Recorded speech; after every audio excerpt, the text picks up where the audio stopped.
Hello കൂട്ടുകാരെ, എല്ലാവർക്കും സുഖമല്ലേ? എന്നും എൻ്റെ ക്ലാസ്സുകൾ മാത്രം കേട്ട് നിങ്ങൾ ബോറടിച്ചിരിക്കുകയല്ലേ? എങ്കിൽ പിന്നെ ഞാൻ വിചാരിച്ചു എൻ്റെ ലൈബ്രറി നിങ്ങൾക്കൊന്ന് പരിചയപ്പെടുത്തി തരാമെന്ന്. എൻ്റെ ഏറെ നാളത്തെ ആഗ്രഹമായിരുന്നു ഒരു ലൈബ്രറി ഉണ്ടാക്കണമെന്നുള്ളത്. എൻ്റെ ഹസ്ബൻഡാണ് ബുക്സ് വെക്കേണ്ടുന്ന സ്റ്റാൻഡ് ഉണ്ടാക്കി തന്ന് എൻ്റെ ആഗ്രഹം സാധിച്ചു തന്നത്. ഓൺലൈനിൽ ബുക്ക് സ്റ്റാൻഡ് നോക്കിയപ്പോൾ വില കൂടുതലായിരുന്നു.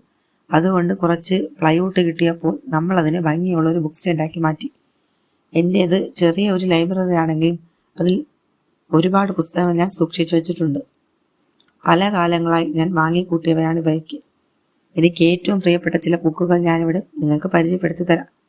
ബെന്യാമിൻ്റെ ആടുജീവിതമാണ് എനിക്ക് ഏറെ ഇഷ്ടം. ഞാൻ വായിച്ചിട്ട് കരഞ്ഞു പോയ ഒരു നോവലാണത്.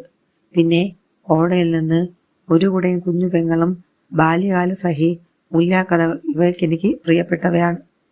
എൻ്റെ ലൈബ്രറിയുടെ മറ്റു വിശേഷങ്ങൾ മറ്റൊരു വീഡിയോ ഞാൻ അപ്ലോഡ് ചെയ്യാം.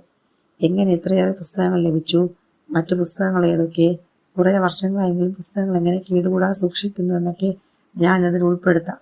നിങ്ങളിൽ ആർക്കൊക്കെ ഇതുപോലെ ലൈബ്രറി ഉണ്ടെന്നും ആരൊക്കെ ലൈബ്രറി ഉണ്ടാക്കാൻ ആഗ്രഹിക്കുന്നുവെന്നും കമൻറ്റ് ചെയ്യണേ.